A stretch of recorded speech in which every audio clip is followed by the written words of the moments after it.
Et si ta beauté devenait ton pire ennemi? Si, en cherchant à être parfaite, tu signais un pacte que tu ne pourrais jamais briser? C'est l'histoire de Naya, une jeune femme de 21 ans, née dans un quartier populaire de Douala. Depuis toute petite, elle entendait les gens dire: cette fille-là, elle ira loin. Elle est trop belle. Mais Naya voulait plus que des compliments. Elle voulait être vue, admirée, enviée. Alors, dès qu'elle eut son premier téléphone, elle créa un compte Instagram. Et comme toutes les jeunes filles de son âge, elle se mit à publier des photos d'elle, à suivre les tendances, à rêver d'être une influenceuse célèbre. Les débuts furent difficiles. Peu de likes, peu de vues, et surtout, beaucoup de moqueries. Encore une fille qui veut se faire remarquer. Tu crois qu'on devient star en postant des selfies? Mais Naya ne lâcha pas. Chaque jour, elle observait les grandes influenceuses, copiait leurs poses, leur style, leurs filtres. Petit à petit, elle apprit à manier la lumière, les angles, les effets. Et un jour, tout changea. Une de ses vidéos devint virale. En 48 heures, elle gagna 30 000 abonnés.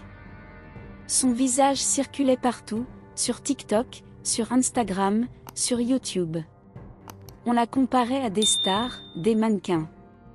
Naya venait de goûter à la célébrité. Mais la célébrité a un goût amer. Car plus elle montait, plus elle se sentait vide. Les compliments se multipliaient, mais aucun ne remplissait son cœur. Elle passait des heures à se regarder dans le miroir, à chercher le moindre défaut. Elle n'osait plus sortir sans maquillage, sans filtre, sans attention. Un soir, alors qu'elle scrollait sans but, elle tomba sur une publicité étrange. La beauté éternelle t'attend. Si tu es prête à tout donner. Intriguée, elle cliqua. Un message apparut. Viens à moi, enfant de la vanité. Je t'offrirai ce que le monde entier te refusera, la perfection. Naya hésita, mais la curiosité fut plus forte. Le lendemain, elle se rendit à l'adresse indiquée, un vieux bâtiment délabré, à la sortie de la ville. À l'intérieur, une femme âgée l'attendait. Ses yeux semblaient voir à travers les âmes. Tu es venue pour la beauté, n'est-ce pas? Oui. Je veux que tout le monde m'aime, que plus personne ne me dépasse. Tu es prête à payer le prix? Quel prix? Celui de ton cœur. La vieille femme, qu'on appelait Merianda, sortit une coupe remplie d'un liquide. Elle traça un signe sur le front de Naya et prononça: je t'accorde la grâce de Ndela, déesse du miroir. Ton visage restera jeune, ta peau sans tache, ton charme sans fin. Mais souviens-toi, chaque beauté porte une malédiction. Jamais tu ne devras aimer, jamais tu ne porteras la vie. Et si un homme partage ton lit, il mourra dans les jours qui suivent. Naya éclata de rire, croyant à une superstition. Elle prit la coupe et but. Dès le lendemain, tout changea. Son teint brillait d'une lumière étrange. Ses yeux semblaient plus profonds, sa voix plus douce, son charme irrésistible. Sur les réseaux, ses vidéos explosaient. 100 000 abonnés, 200 000, puis 1 million. Elle devint une star. Les marques la suppliaient de collaborer. Les fans lui écrivaient des lettres d'amour. Les hommes se battaient pour l'approcher. Mais chaque fois qu'un homme entrait dans sa vie, quelques jours plus tard, il tombait malade. Et bientôt, il mourait. Le premier fut Junior, un photographe qu'elle appréciait. Ils passèrent une nuit ensemble, pleine de passion et de promesses. 3 jours plus tard, on retrouva Junior sans vie. Crise cardiaque, disait-on. Le deuxième fut Loïc, un chanteur populaire. Ils formaient le couple parfait. Mais une semaine après leur première nuit, Loïc s'éteignit dans son sommeil. Naya commença à paniquer. Les morts se succédaient, et chaque fois, c'était après une nuit d'amour. Elle se souvenait alors des paroles de Merianda. Si un homme partage ton lit, il périra. La peur la rongeait.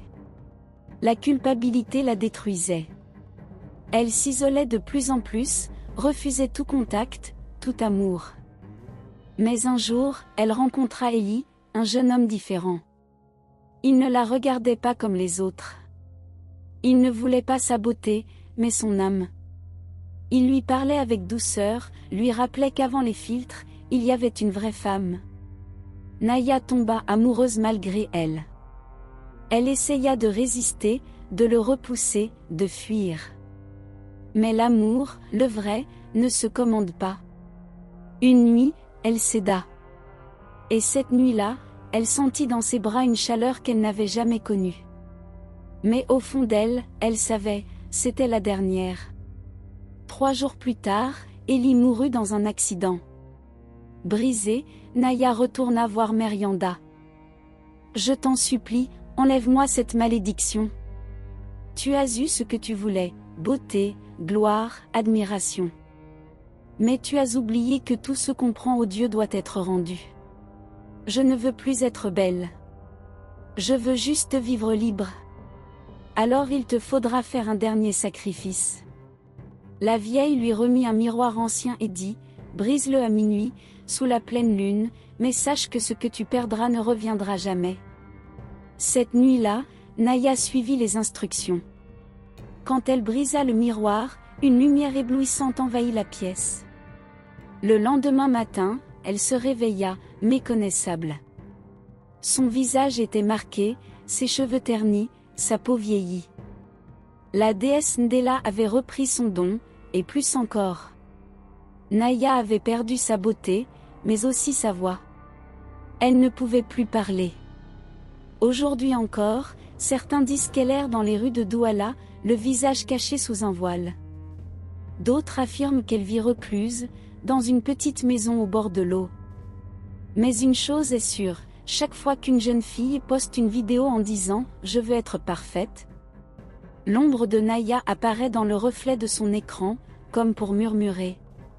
La perfection n'existe pas. Et parfois, la beauté se paie trop cher. La morale de l'histoire est que, la beauté attire les regards, mais la sagesse attire la paix. Et dans un monde où tout se filtre, ce sont les cœurs vrais qu'on remarque le moins. Si cette histoire t'a touché autant que moi, abonne-toi à la chaîne, laisse un petit like et dis-moi en commentaire ce que tu en as pensé. Ton soutien m'encourage à continuer de vous raconter d'autres histoires pleines d'émotions et de leçons de vie. À la prochaine.